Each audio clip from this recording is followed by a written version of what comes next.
حضرت نبی رحمت صلی اللہ علیہ وآلہ وسلم نے یمن کی طرف 2 صحابہ کو روانہ کیا کہ جا کے وہاں تم نے دعوت دینی ہے اور دین کے پیغام کو پہنچانا ہے۔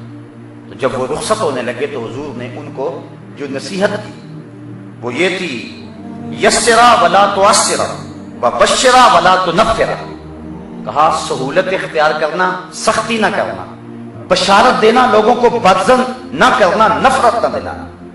تمہارے رویے، تمہارے عمل، تمہاری گفتگو کے طریقے سے لوگ دین کے قریب آنے کی بجائے اور دور ہو جائیں، یہ نہ ہو۔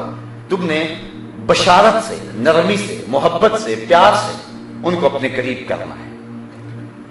نرمی سے مراد یہ ہے تمہارے لہجے کا گداز اور لہجے کا شبنمی پن، یہ ہے نرمی سے مراد۔ اس کا یہ مطلب نہیں ہے کہ تم دین کی کسی قدر کو نرم کر لو، اور یہ مداہنت ہے۔ اللہ تعالیٰ قرآن مجید میں فرماتا ہے وَدُّوا لَوْ تُدْهِنُوا فَيُدْهِنُونَ، وہ کافر چاہتے ہیں کہ کچھ تم نرم ہو جاؤ، کچھ ہم نرم ہو جائیں، بلکہ کافروں نے کہا کہ آپ ہمارے بتوں کی پوجا کر لیں، ہم تمہارے رب کی پوجا کر لیتے ہیں۔ حضور فرمایا یہ کیسے ہو سکتا ہے، میں تو بتوں کی نفی کے لیے آیا ہوں۔ انہوں نے کہا اچھا پھر آپ اتنا کریں، آپ ہمارے بتوں کو ادب سے چھو دیں، ہم تمہارے رب کی پوجا کیا کریں۔ تو حضور فرمایا یہ کیسے ہو سکتا ہے، تو یہ آیت نازل ہوئی قُلْ يَا أَيُّهَا الْكَافِرُونَ لَا أَعْبُدُ مَا تَعْبُدُونَ، محبوب فرما دو ان کافروں کو کہ جن کو تم پوچھتے ہو ان کو میں نہیں پوچھتا۔ اور آخر میں فرمایا لَكُمْ دِينُكُمْ وَلِيَ دِينِ، تم اپنا دین اپنے گھر رکھو۔ محمد جو دین لے کر آیا ہے اس میں مداحنت نہیں ہو سکتی ہے۔ تو ایک لمحے کے لیے بھی ادب سے بت کو چھو لینا یہ بھی گوارا نہ ہوا۔ تو حکمت کا معنی یہ ہے کہ بات وہی ہے، دو ٹوک ہے، اس میں کوئی تبدیلی نہیں ہے، لیکن اس کو نرم لہجے میں خوبصورت انداز میں پیش کرو۔ یہ تبلیغ کا اسلوب ہونا چاہیے۔ اب ہم نے یہ دیکھنا ہے کہ کون سے طریقے تھے جن طریقوں سے حضور علیہ السلام نے لوگوں تک پیغام حق پہنچایا، اور آج بھی 14 صدیاں گزرنے کے بعد وہ طریقے ہمارے لیے روشنی کا سامان ہیں، اور انہی راہوں پہ چل کے اور انہی خطوط پہ چل کے ہم نے دین کی تبلیغ کرنی ہے۔ سب سے بڑی بات تبلیغ کے لیے یہ ہے کہ جو مبلغ ہے یا جو داعی ہے وہ اپنے کردار کی حفاظت کرے۔ حضور نے 40 سال تک اعلان نبوت نہیں کیا۔ اللہ کے دین کو غالب کرنا ہے، آخری رسول ہے، لیکن 40 سال تک اعلان ہی نہیں کیا۔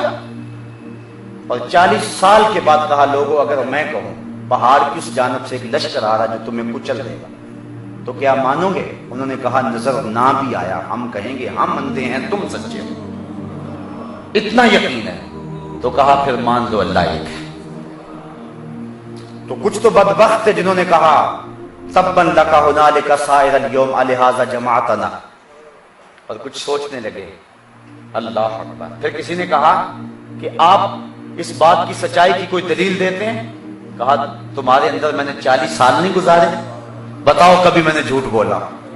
جب نجاشی کے دربار میں حضرت جعفر تیار گئے اور قریش کا سفیر بھی پیچھے پہنچ گیا، تو وہ جو حضرت جعفر تیار کی تقریر ہے وہ بھی بڑی خوبصورت ہے، لیکن میں اس پہلو کو آپ کے سامنے رکھوں گا کہ نجاشی نے جو سوال کیے سفیر قریش سے، ایک سوال یہ تھا کہ جب اس شخص نے اعلان نبوت نہیں کیا تھا تو تمہاری اس کے بارے میں رائے کیا تھی؟ انہوں نے کہا ہم صادق اور امین کہتے تھے۔ تو کہا جو کل سچا تھا اسے آج کیا ہو گیا؟ جو کل سچا تھا وہ آج بھی سچا ہے، چلے جاؤ واپس، ہم ان کو تمہارے سپرد نہیں کریں گے۔ تو کردار جو ہے یہ ایک اہم چیز ہے۔ جب بھی کوئی شخص دعوت دیتا ہے لوگ پہلے دیکھتے ہیں کہ اس کا ماضی کیا ہے، اس کا کردار کیا ہے۔ اس لیے مبلغین کو، داعین کو اپنے کردار کی حفاظت کرنی چاہیے۔ ایک کتاب چھپی ہے عرب کا چاند، سوامی لکشمن پرساد ایک انڈین رائٹر ہے، حضور کی سیرت پر اس نے بڑی خوبصورت کتاب لکھی، اور وہ کہتا ہے کہ جب میں مسلمانوں کے اس نبی کی سیرت لکھی اور اس کو لکھنے کے لیے امہات کتب سیر کو پڑھنے کا موقع ملا تو میں حیران رہ گیا کہ اتنی خوبصورت زندگی ہے اس نبی کی۔ تو کسی نے کہا سوامی تو پھر کلمہ پڑھ کے اس نبی کا غلام کیوں نہیں بن جاتا؟ تو اس کا جو جواب تھا وہ ہماری آنکھیں کھول دینے کے لیے کافی۔ سوامی لکشمن پرساد نے کہا کہ جب میں نے مسلمانوں کے نبی کی سیرت پڑھی تو یہ جذبے میرے سینے میں بھی مچلنے لگے اور آرزویں ہجوم کر کے آ گئی کہ میں دیر کیوں کر رہا ہوں، اس نبی کا غلام کیوں نہیں بن جاتا۔ لیکن جب میں موجودہ دور کے مسلمانوں کے کردار کو دیکھتا ہوں تو میں کہتا ہوں میں ہندو ہی ٹھیک ہوں۔ ہمارا کردار لوگوں کے ایمان کے راستے میں رکاوٹ بنا ہوا ہے۔ ہم نے اپنے کردار پہ غور کرنا ہے۔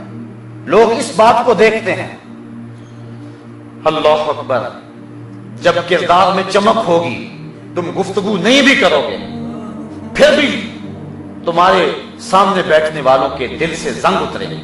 حضور شاہ نقشبند بخاری علیہ رحمہ فرماتے ہیں جس شخص کی خاموشی فائدہ نہیں دیتی اس کی تقریر بھی فائدہ نہیں دیتی۔ مطلب کیا؟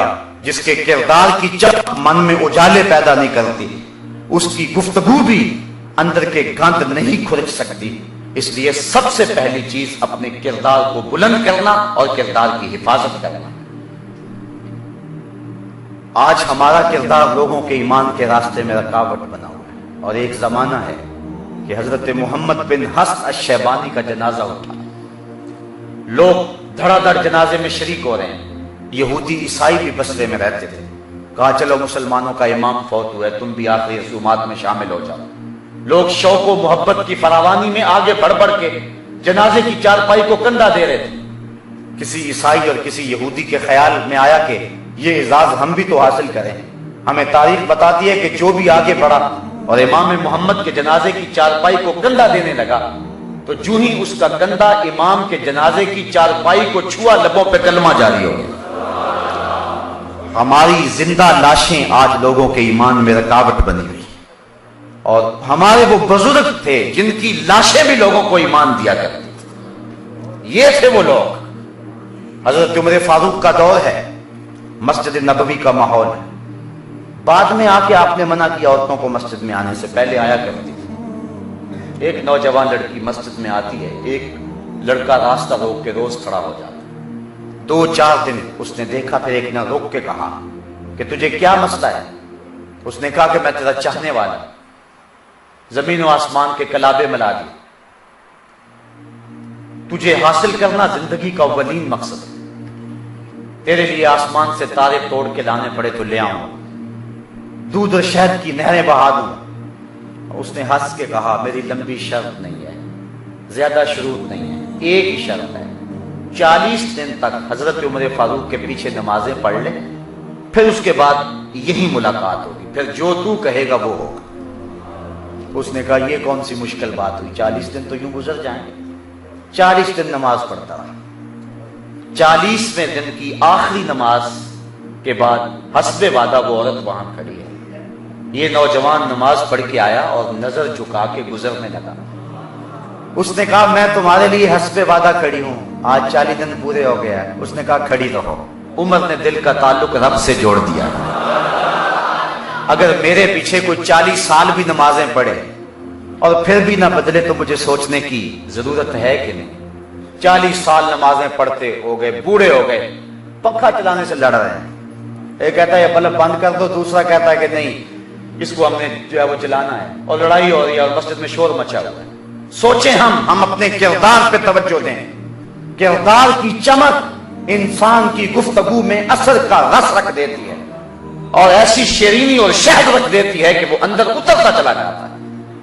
تو حضور علیہ السلام نے 40 سال کردار پیش کیا۔ یہ میں ایک دن پاسپورٹ آفس میں گیا تو 6 ماہ بعد اس واقعہ کے میں حافظ آباد درس قرآن دینے کے لیے گیا۔ بڑی گفتگو ہوئی۔ بعد میں ایک نوجوان مجھے کہنے لگا میں نے آپ سے ایک سوال پوچھنا۔ میں نے کہا پوچھئے۔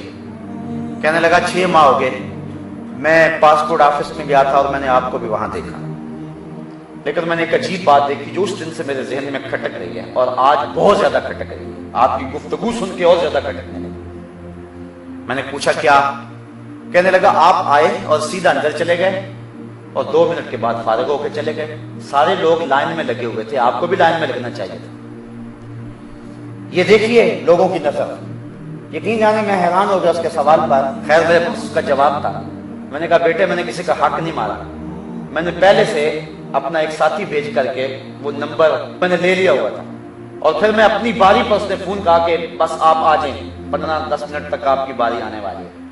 تو میں نے کہا کہ میں اپنی باری پہ چلا گیا اور لے کر کے آ گیا. میں نے کسی کا حق غصب تو نہیں کیا, اور میں نے ویسے ہنس کے کہا, میں نے کہا اگر آپ کو شوق ہے کہ میں بھی دھوپ میں کھڑا ہوتا تو مجھے پتا ہوتا تو میں کھڑا بھی ہو جاتا, اس میں بھی کوئی حرج نہیں تھا. تو خیر میری بات کرنے سے وہ مطمئن ہو گیا. تو یہ میں بات اپنے شاگردوں کو, اپنے ساتھیوں کو, دوستوں کو بارہا بتائی ہے. میں نے کہا کہ اپنے کردار کی حفاظت کرنا, یعنی اس بات کو بھی لوگ حوالہ نہیں کرتے. وہ لوگ اپنے اندر کتنی زیادہ کوتاہیاں کیوں نہ رکھتے ہوں, لیکن لوگ چاہتے ہیں کہ ہمارا امام, ہمارا مبلغ, ہمارا عالم, ہمارا قائد جو ہے وہ اتنا پاکیزہ ہو کہ دامن نچوڑے تو فرشتے بھی وضو کریں. یہ وہ آرزو رکھتا ہے, اور یہ اچھی آرزو ہے, اور یہ آرزو بھی ختم ہو جائے تو ہمارے اندر بہت ساری خرابیاں آ جائیں. تو میں اس کو داد دی, اس کا ماتھا چوما. میں نے کہا کہ آپ نے ایک اچھی چیز نوٹ کی ہے, اور مجھے بتانے کی جو آپ نے جو ہے وہ آپ کو جسارت کہہ رہے ہیں کہ میں جسارت کرنا چاہتا ہوں, لیکن مجھے خوشی ہوئی ہے کہ میں اپنے رویے کے اندر اور احتیاط پیدا کر رہا ہوں. تو یہ بات انتہائی عام ہے کہ لوگ ہماری گفتار نہیں دیکھتے, لوگ ہمارا کردار دیکھتے ہیں. اس لیے جو مبلغ ہیں بالخصوص جو بیرون ملک جاتے ہیں اور جو ہے وہ ان لوگوں کے دیش میں جاتے ہیں جہاں کفر ہے, وہ وہاں جا کے حفاظت کریں. کہیں ایسا نہ ہو کہ تمہارا کردار لوگوں کو اسلام سے دور کر دے. ہمارے استاذ المکرم آج مجھے